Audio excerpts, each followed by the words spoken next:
The stage-coach rattled across the barren Arizona plain, its wheels cutting through dust the color of rust and bone. Inside, Clara Whitmore sat stiffly, her gloved hands folded tight in her lap. The horizon rolled on forever, a desolate stretch of sagebrush and distant mountains that shimmered like ghosts in the heat. 18 years old, pale as porcelain, she felt as if the desert itself meant to swallow her whole. She had come from a world of cobblestone streets, church bells and parasols, Boston where manners mattered and ladies were meant to marry gentlemen with fortunes or titles. But her father had died with more debts than dignity, and her mother's illness had left the family desperate.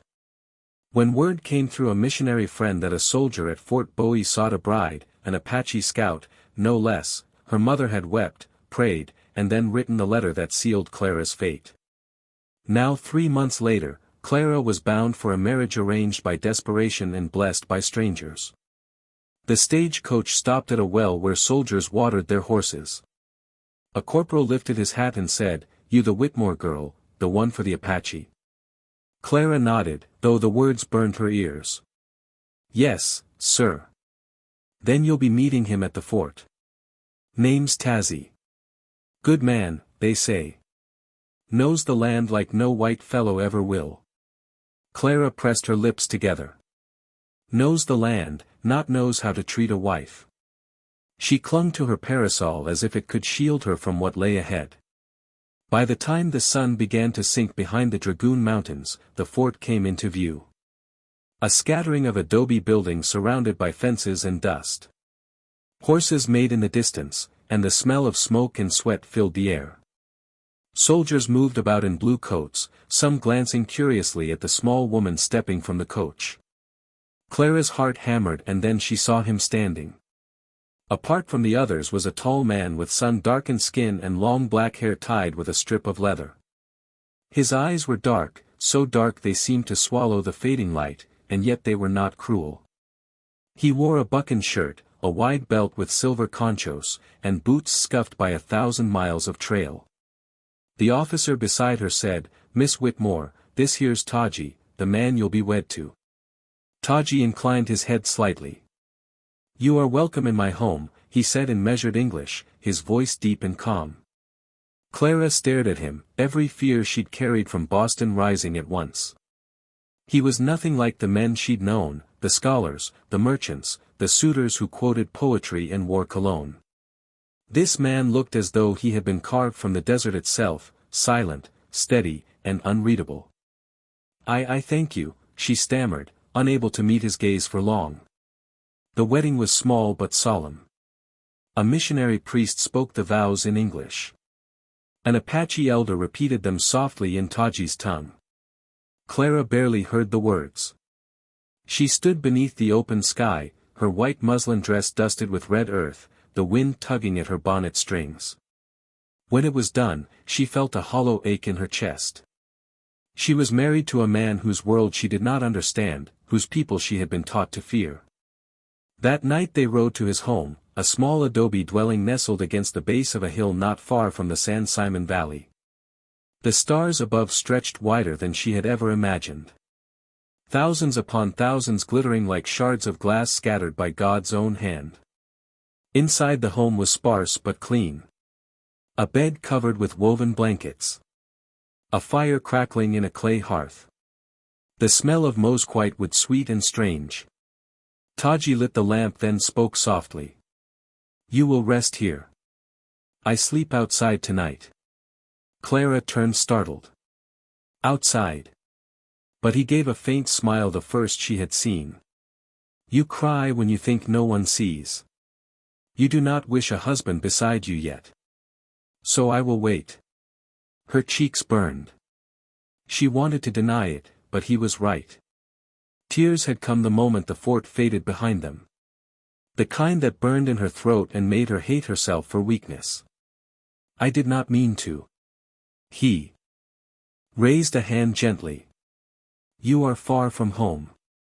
The desert is not kind, but it can teach." Then he took a blanket from a chest, walked to the doorway, and paused. "Good night, Clara Moore." She watched him step into the starlit darkness, his silhouette framed against the open sky.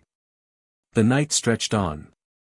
Clara sat by the fire, listening to the wind outside. Coyotes howled in the distance, their cries eerie and wild. She hugged herself, feeling the weight of her new name, Mrs. Taji. It sounded strange even in her thoughts. She thought of Boston, the flicker of gas lamps, her mother's piano, the smell of lilacs and spring.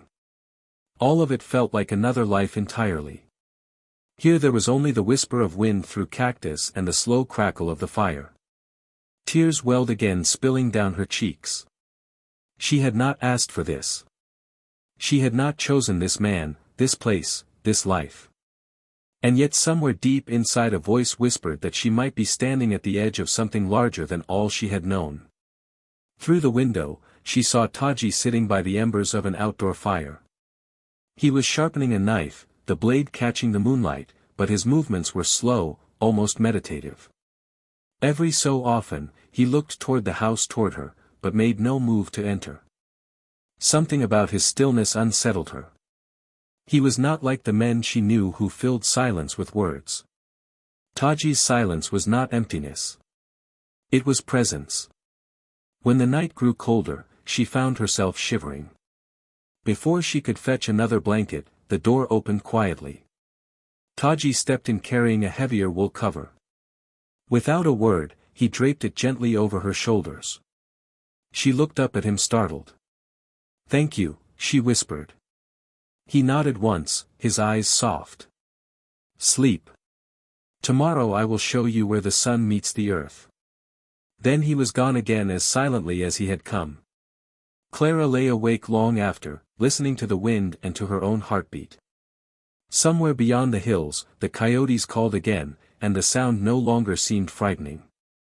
It was almost like a song. For the first time, she wondered if perhaps this land had a rhythm she could learn, a language she might one day understand. And as the fire light flickered across the adobe walls, she thought of Taji's calm eyes, the warmth of the blanket he had laid across her shoulders, and the words he'd spoken with quiet conviction. The desert is not kind, but it can teach. When sleep finally came, she dreamed not of Boston, but of open skies and a man who moved like the wind, strong, silent, and steady. The first weeks of marriage passed like a long, uncertain season. Clara Whitmore, now Clara Taji, woke each morning to the smell of mosquite smoke and the cry of hawks circling over the valley. The desert sun rose fierce and gold, driving away the chill of night, and by midday the land shimmered like glass. Her new home sat at the edge of an Apache settlement. A cluster of low dwellings surrounded by scrub and sun-baked earth.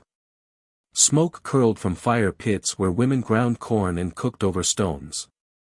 Children ran barefoot through the dust, laughing, shouting words she didn't understand.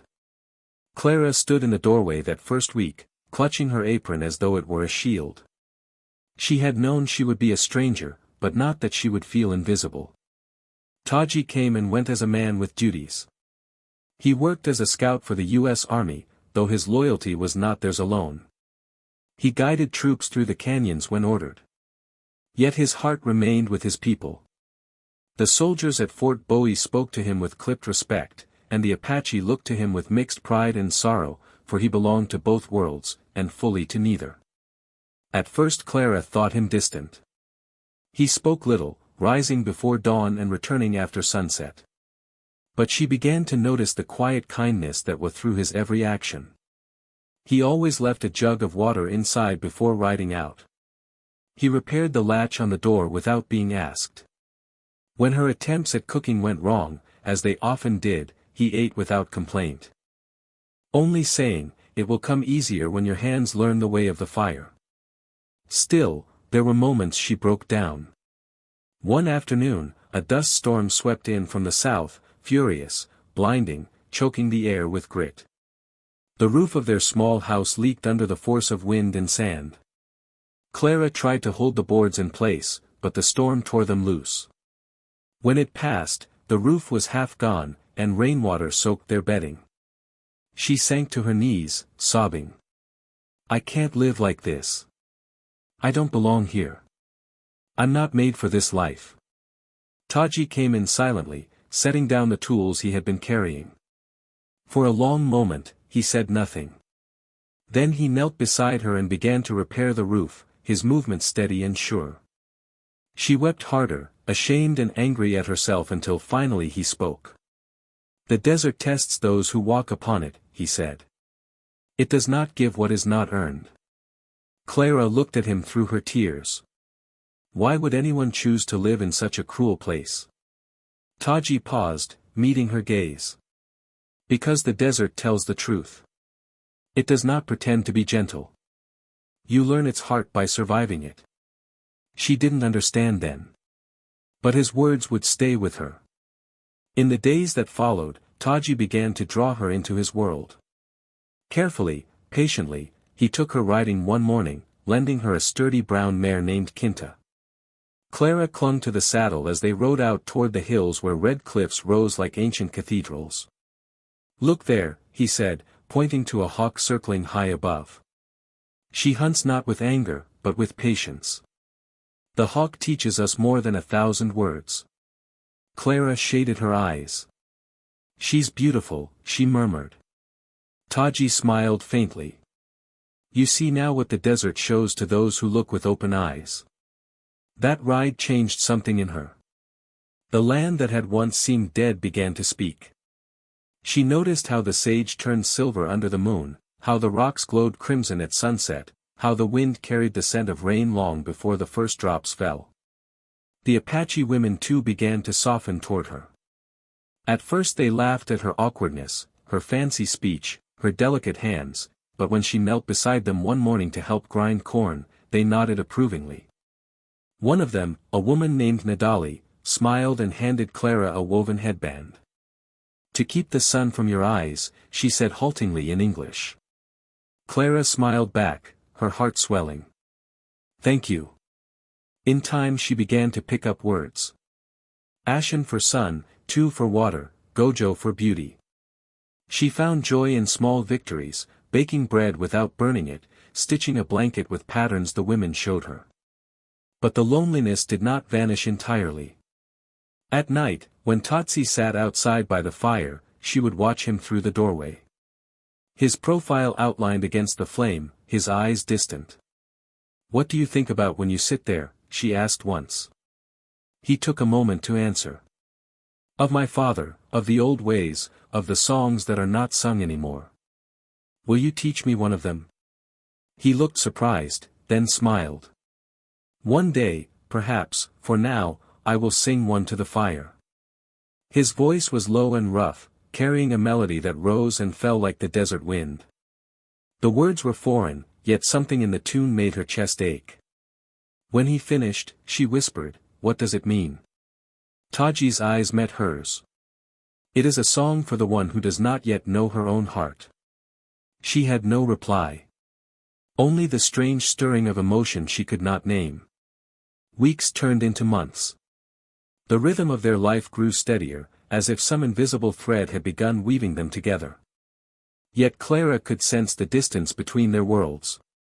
An invisible border neither had yet crossed. One morning, soldiers rode up from Fort Bowie, bringing news that Apache raids had occurred near the border.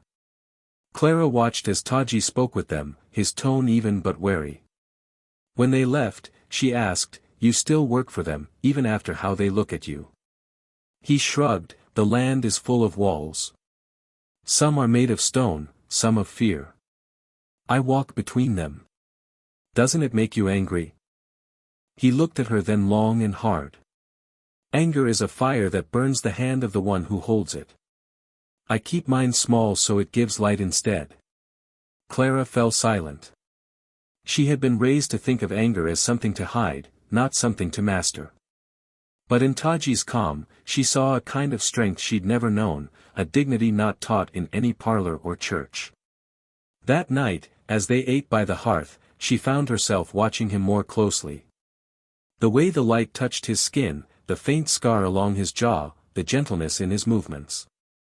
When he glanced up and caught her looking, her face flushed.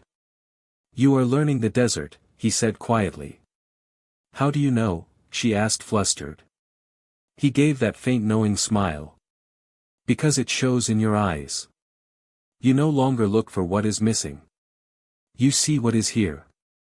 Her heart fluttered, and for the first time since arriving, she smiled without effort. But even as warmth grew between them, Clara sensed the weight he carried, the burden of being both bridge and outcast. The white settlers distrusted him. The Apache questioned his service to the army. And now she, a white woman, stood at his side, proof that he belonged nowhere entirely. One evening, a band of young Apache men rode past their home, laughing and shouting. One of them called something in their language, words Clara didn't yet understand. But Totsy's jaw tightened. Later she asked what was said. They called you Dote. He replied quietly. It means the woman of the other side. Clara's throat tightened. They don't want me here. He shook his head. They do not yet know you. They fear what they do not know. In time that will change. She stared at him. And if it doesn't, Taji looked toward the darkening sky. Then we will teach them that love can walk between two worlds. His words lingered like the scent of rain before a storm, soft, heavy with promise. That night, as Clara lay awake beside the dying fire, she felt something shift deep within her.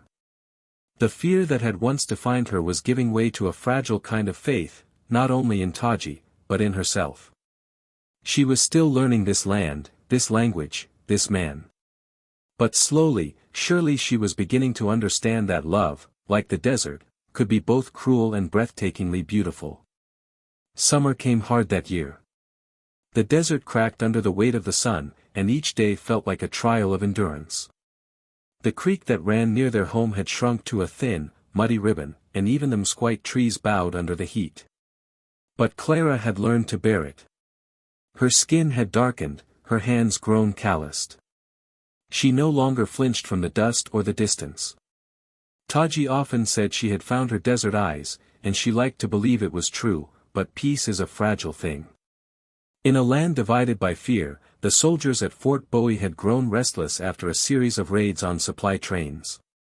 Though Taji had no part in them, suspicion clung to him like burrs in a horse's tail. Men spoke in whispers when he passed through the fort. One officer even refused to shake his hand. Clara could feel the hostility like a storm brewing on the horizon. Why do you keep working for them? She asked one evening as they sat by the fire. Totsy sharpened his knife, the blade glinting in the lamplight. Because if I do not, others will suffer. My people need someone to speak both tongues. They don't trust you, she said softly. You risk your life for men who hate you. He paused, then looked at her with quiet gravity. Hatred blinds men, Clara. If I stop walking between them, they will see nothing but shadows. She wanted to argue but couldn't. His calmness, both comforted and infuriated, heard the tension reached a breaking point one night when a group of settlers rode into the valley drunk and loud. Clara had been fetching water from the creek when she heard the horses. Their laughter came first, rough, cruel, and then the words that froze her blood. Where's that Apache half-breed?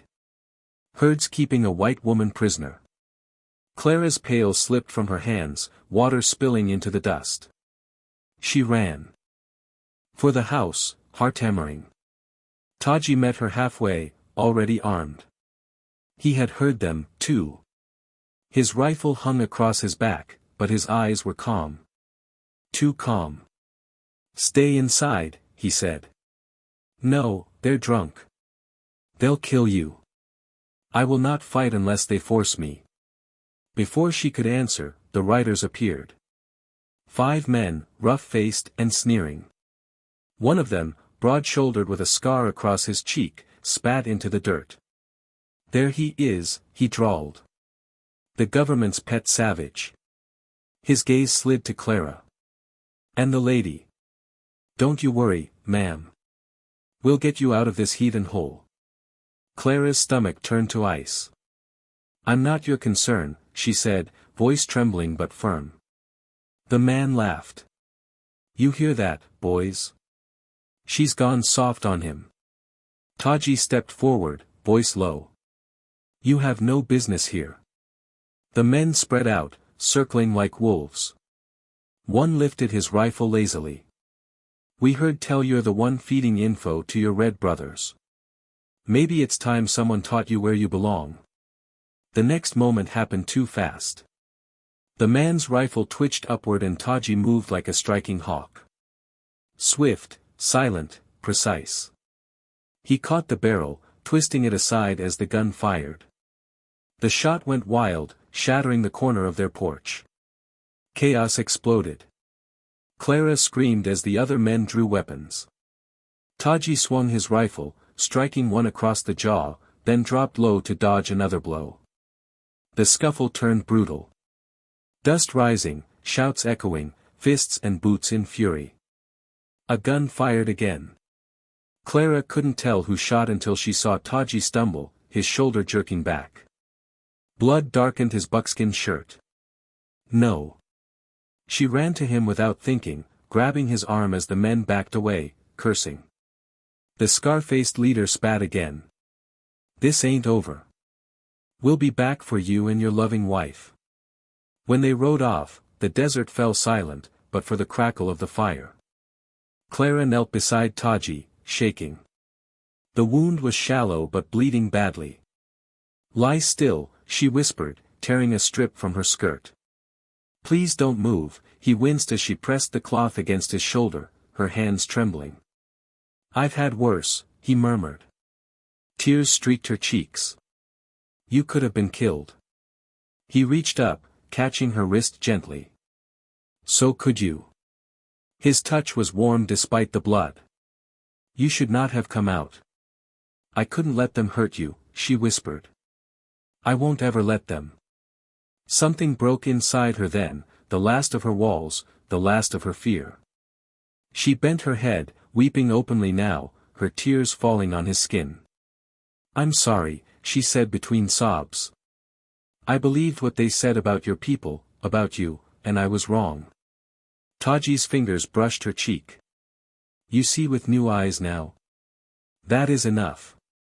She looked up at him and for the first time saw not a stranger or a husband by arrangement, but the man who had stood between her and hate, the man who had given her a home when she had none. And in that moment, love, real and deep and fierce, found her. The following day, the army arrived. A patrol from the fort, led by Lieutenant Briggs, claimed they had come to ensure the lady's safety. Clara stood straight back as they entered, her hands steady. I am perfectly safe, she said before Taji could speak. My husband was attacked by drunken settlers. We require protection, not interrogation, Briggs frowned. Your husband is an Apache scout, ma'am. You must understand tensions are high. People talk, people lie, she snapped. You do better to arrest the men who shot him. The lieutenant's jaw tightened. You're far from Boston, Mrs. Taji.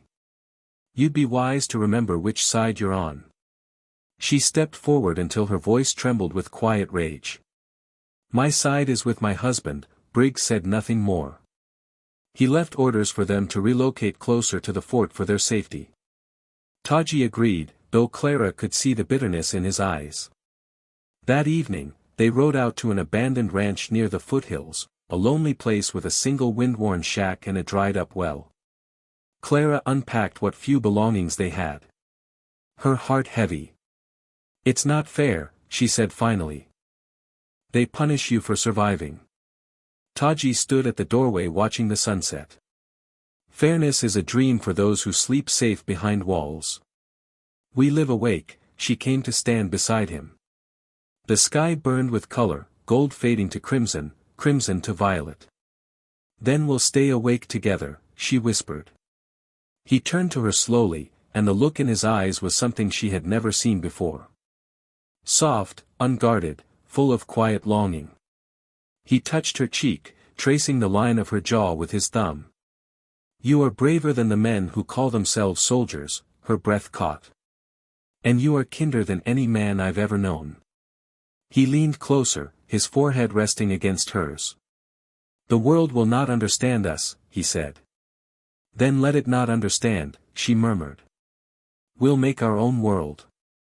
When he kissed her, it was not the desperate kind of love she had read about in books. It was slow, reverent, like the desert rain that falls after months of drought. Rare, life-giving, and forever remembered.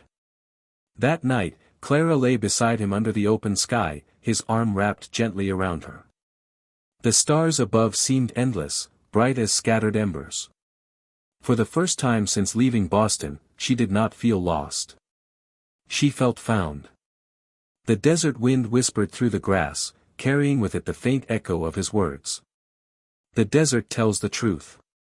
And as she drifted into sleep, Clara knew that truth at last, that love, when born of pain and courage, could burn brighter than hatred ever would. Autumn found them living quietly at the old ranch by the foothills, where the air was cooler, and the world felt far from the violence that had driven them out. The land around them was both cruel and generous, dry most days, but blessed with sudden bursts of rain that brought wild flowers overnight. Clara had come to love the desert's rhythm, its hidden pulse. Each morning she rose before the sun, feeding the chickens and sweeping the dust from their small porch. When the air grew hot, she wove baskets or mended Taji's shirts by the window. Life was simple, but it was theirs. At night, when the stars stretched endless above them, she would rest her head on Taji's shoulder, listening to the hum of cicadas and the steady beat of his heart. They rarely spoke in those moments. Words were too small for the quiet peace they shared. Still, the memory of that night of blood and hatred lingered. Clara often woke from dreams of gunfire and shouting, her hand reaching for him in the dark. Each time he was there, solid, warm, his arm drawing her close. "You are safe," he would murmur. "The storm is gone." Yet both knew that peace was only a borrowed season. One morning, a rider approached from the valley, a messenger from Fort Bowie. He brought a letter bearing the army's seal. Taji read it in silence, then folded it carefully. "They asked me to scout again," he said. "There are rumors of unrest near the border." Clara's chest tightened. "After what they did to you? After what happened?" He met her gaze calmly. "If I refuse, they will send men who see the Apache only as targets. If I go, maybe fewer will die." She wanted to protest, to beg him to stay. But she saw the quiet resolve in his face. The same look he wore when facing the storm, when defending her, when choosing the harder road simply because it was right. "When do you leave?" she asked softly. "Tomorrow." That night, as they sat by the fire, Taji brought out a small bundle wrapped in deer hide. He unrolled it to reveal a silver locket delicately carved with Apache symbols, a sun, a hawk, and a river. Clara gasped. "It's beautiful." He opened it, revealing a lock of her golden hair tied with a strand of his black one. "So we walk together," he said. "No matter what path finds us." Tears blurred her vision. "Taji, if something happens," he placed a finger gently on her lips. "You will not speak such words. The desert listens." She leaned forward and kissed him, then slow and sure, her tears mixing with the taste of smoke and salt. When she finally spoke, her voice was steady. "Then I will wait for you, no matter how long." The next morning, before dawn, he saddled his horse. The horizon glowed faintly pink, and mist hung low over the dry creek bed. Clara stood barefoot in the doorway, the locket warm against her throat. He brushed a strand of hair from her face. "You have made this place home," he said softly. "Even the wind knows your name now." "Come back to me," she whispered. He nodded once, then turned his horse toward the open desert. She watched him ride until he was nothing more than a shadow swallowed by the rising sun. The days that followed were long and hollow. Clara kept busy, tending the animals, hauling water, patching leaks in the roof. But every sunset brought the ache of his absence. At first, she heard nothing. Then word came through traders. A skirmish near the border, scouts injured, soldiers killed. No names. The waiting gnawed at her. Each night she lit a small fire outside and sang softly. The lullaby she had once heard him hum. The one who does not yet know her heart, he had said. Now she sang it for him, hoping the desert winds might carry it to wherever he was. Her loneliness was worsened by cruelty. Travelers passing through sometimes stopped for water or food. When they learned she lived alone and that her husband was Apache, their eyes turned cold. One woman from a wagon train said with a sneer, "You poor thing. He must have taken you young. Don't worry, dear. There are ways to escape men like him." Clara had simply smiled. "I don't need rescuing." Another time, a group of ranch hands rode by laughing. One called out, "You're the Apache's woman, ain't you, Herd? He scalps folks when he's bored." Clara's voice had cut through the air, sharp and calm, and I heard white men shoot what they don't understand. Seems we both know monsters. They hadn't bothered her again. Months passed. Then, one golden evening, she heard the sound of hooves approaching from the hills. She dropped her bucket and ran. Taji rode in weary and dust-covered.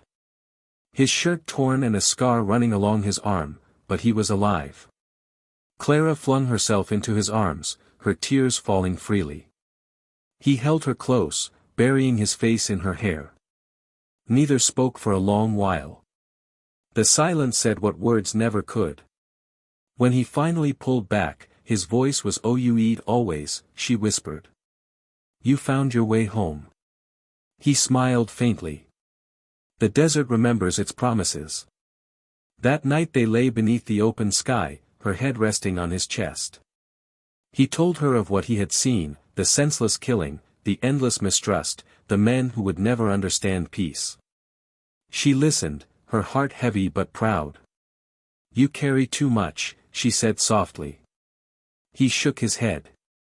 "It is not a burden when it is for those who cannot speak." She traced the scar on his arm with her fingers. "And who speaks for you?" He caught her hand gently. "You do." The next morning, he took her up to the high ridge above the ranch. From there, the valley stretched wide and endless, the land shimmering in golden red. "This is the place where I came as a boy," he said. "Where I learned the way of the wind, the taste of the rain. My father called it the heart of the world." Clara smiled faintly. "It's beautiful," he nodded. "It is now because you are here." She reached for his hand, their fingers interlacing.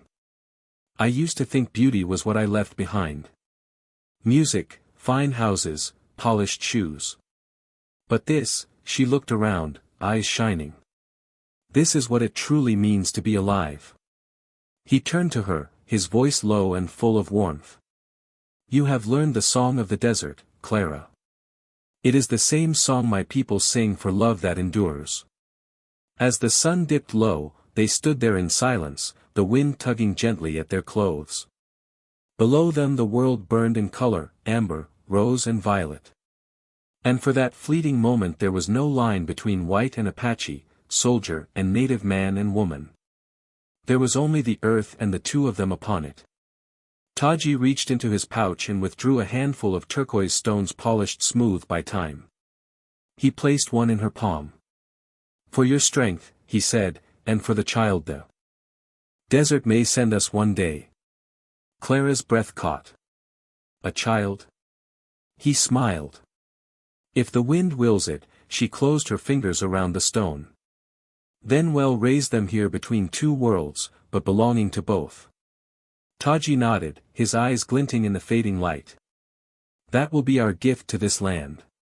That night, as the stars returned to their places in the sky, Clara lay awake beside him, tracing the locket at her throat. She thought of all she had learned. The strength of the earth, the patience of love, the power of forgiveness. The desert had once frightened her with its silence.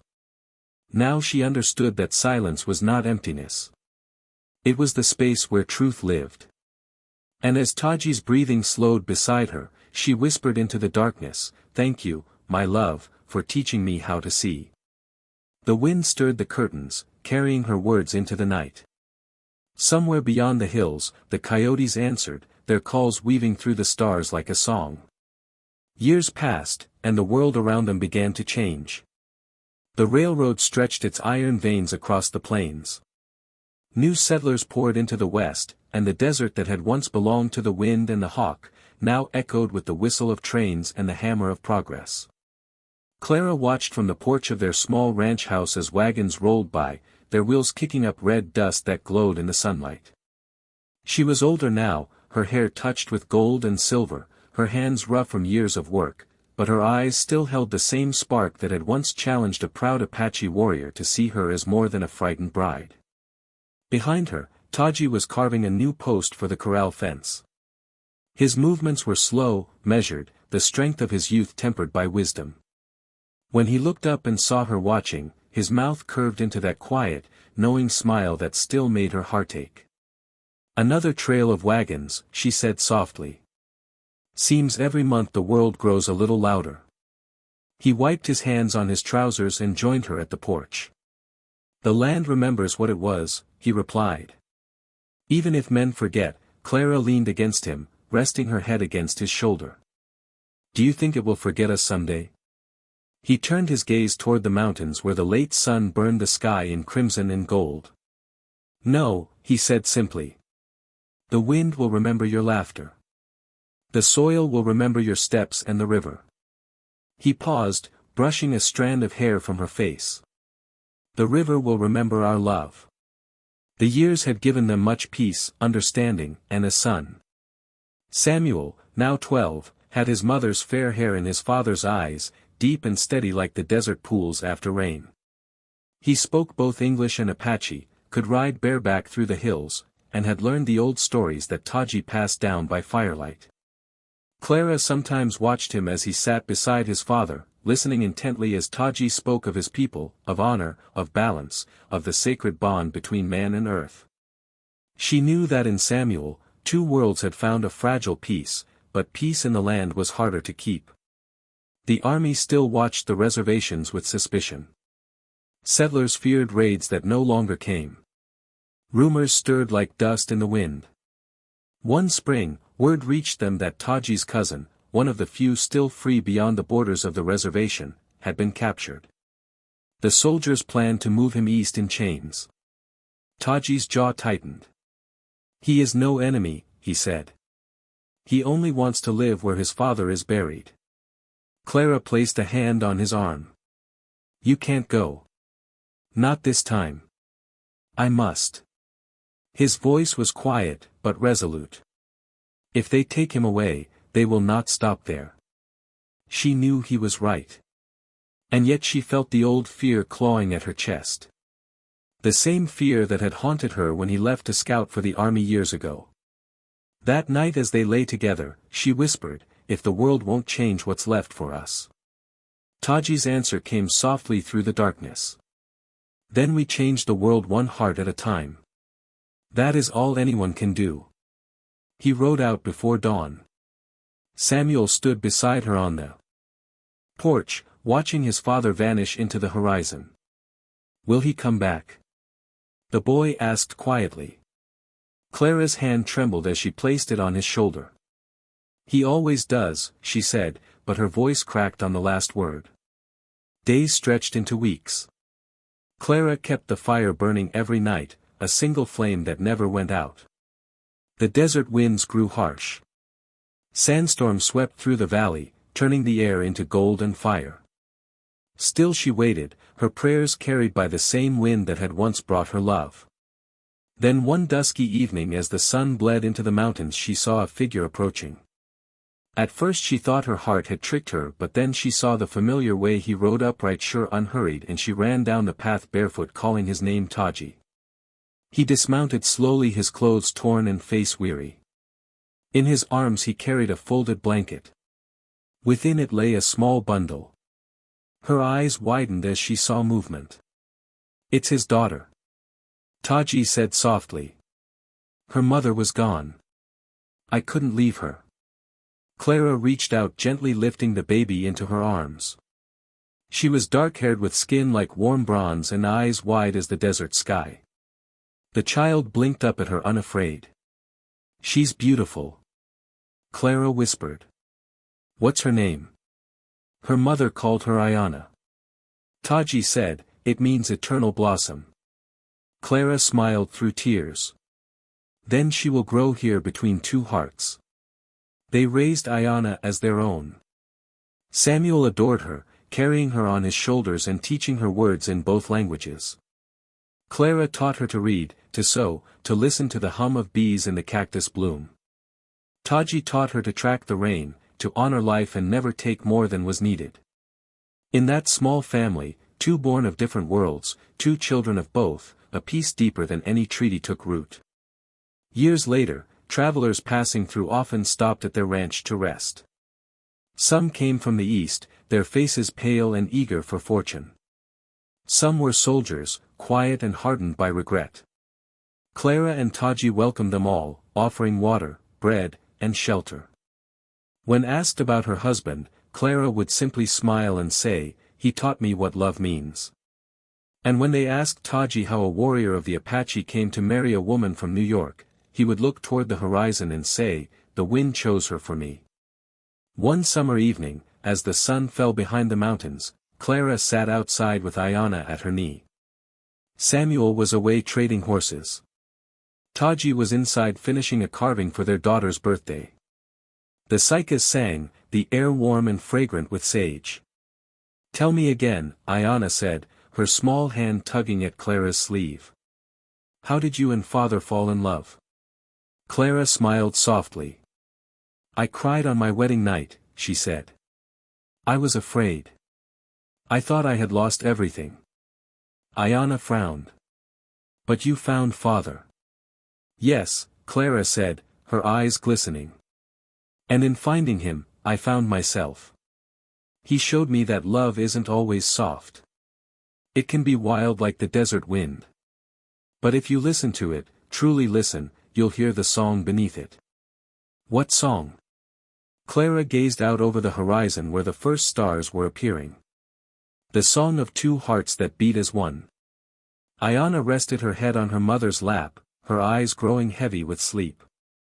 Clara hummed a tune, an old Apache melody Taji had once taught her, a song of unity and endurance. Inside, Taji paused his carving and listened.